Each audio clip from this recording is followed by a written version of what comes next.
In this Excel demonstration, I'm using the very last worksheet out of the workbook, Excel Demonstration Standard Normal Curve.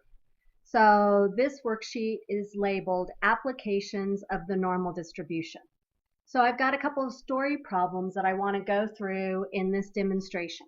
The first one says, a pediatrician obtains the heights of her 200 3-year-old female patients. The heights are approximately normally distributed with a mean of 38.72 inches and a standard deviation of 3.17 inches. Find the percentage of 3-year-olds whose, and I've got two parts. The first one is the heights are less than 35 inches, and then part B is the heights are between 35 and 40 inches. So let's look at the probability statement that it's asking me. So it's saying in this first one, what's the probability that X, that height, is less than or equal to 35 inches? So I'm wanting to find the area under the normal curve, not the standard normal curve, because I've got a scenario with a standard deviation and a mean.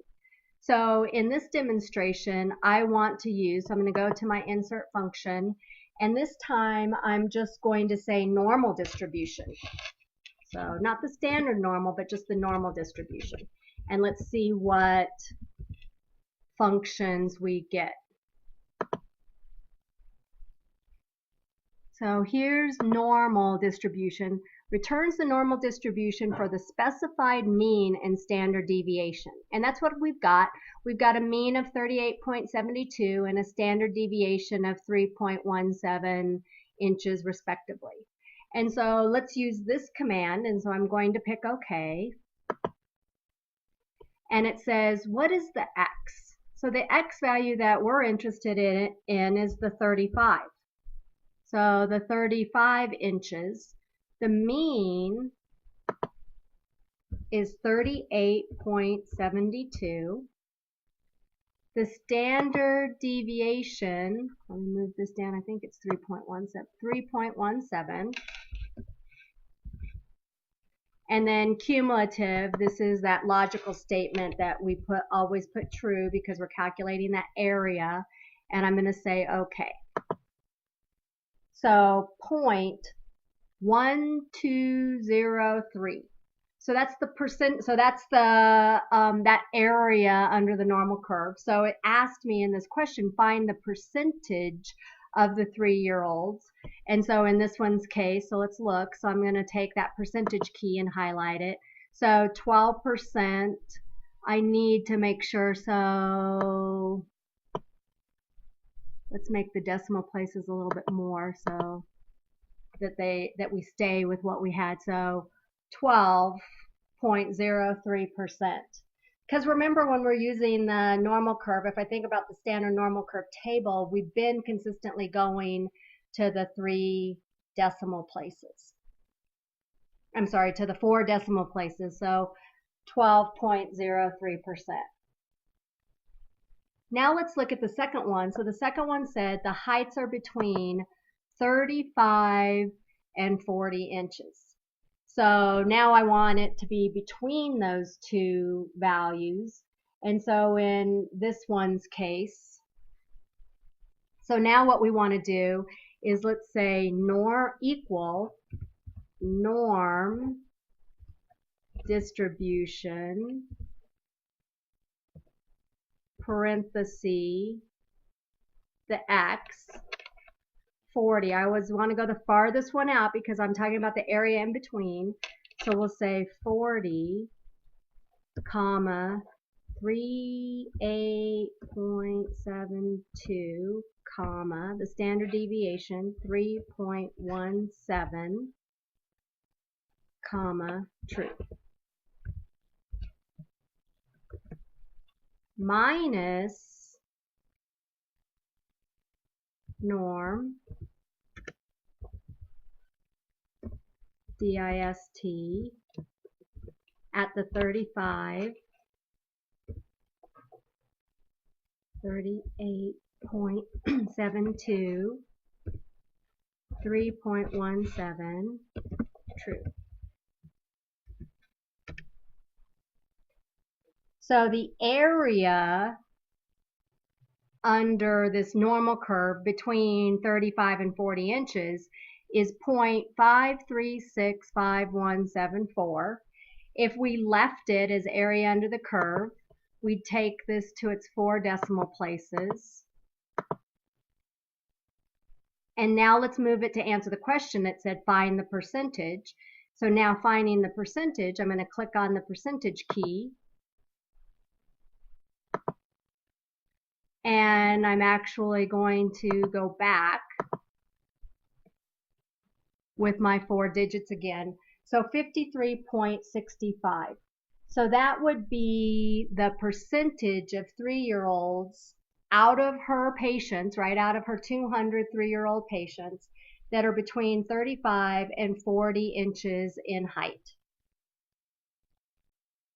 The second example that I have on this worksheet says the scores earned on the math portion of an SAT are approximately normally distributed with a mean of 516 and a standard deviation of 116. What scores separate the middle 90% from the bottom and the top 5%? So what score would I need to get if I wanted to be in that middle 90%? So I'm not in the top 5 and I'm not in the bottom 5, but I'm in the middle 90%. So in this one's case, what happens is that area that's left over, so we've got 5% in the bottom and 5% in the top. And so that's what I've got in each tail. So in each tail, I've got 0.05. So we're going to use norm inverse this time because I'm trying to figure out what that X value is that represents that cutoff for the bottom 5% and the cutoff for the top 5%. So cutoff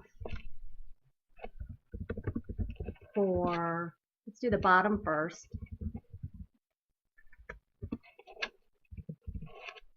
And then we'll do the cutoff for the top 5%.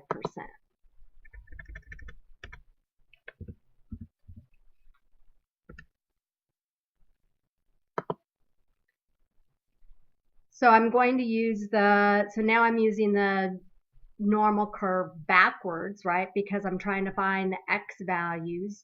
When I do the normal distribution, I'm finding the area. So now I know the area, and the area is that 90%, 5% in the tail, 5% in the bottom tail, 5% in the top tail. So now I'm going to use norm inverse. So equals norm dot inverse returns the inverse of the normal cumulative distribution for the specified mean and standard deviation. So our specified mean is 516 and the standard deviation 116. Parentheses, the probability 0.05. So remember, I'm always writing these in decimals. So it was 5%, 0.05, comma, the mean, 516, comma, 116. So 3 things are needed: probability, the mean, and the standard deviation. Enter. So 325.197. So remember our rounding rules that we have for the class is, one more than the information that's given. But that's when you're given the raw data. And so now what happens is when I'm working with statistics, I just want to stay with the convention of the statistics. And so I'm going to make this a whole number. Oops. Decrease it. Why is it not decreasing it? So we'll say 325. Now my cutoff for the top 5%. So now I'm going to say equal norm inverse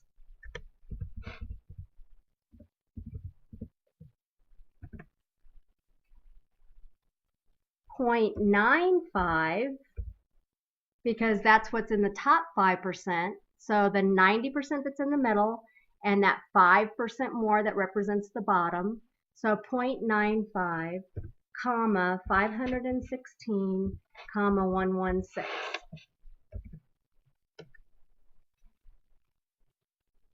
So again, let's fix our rounding.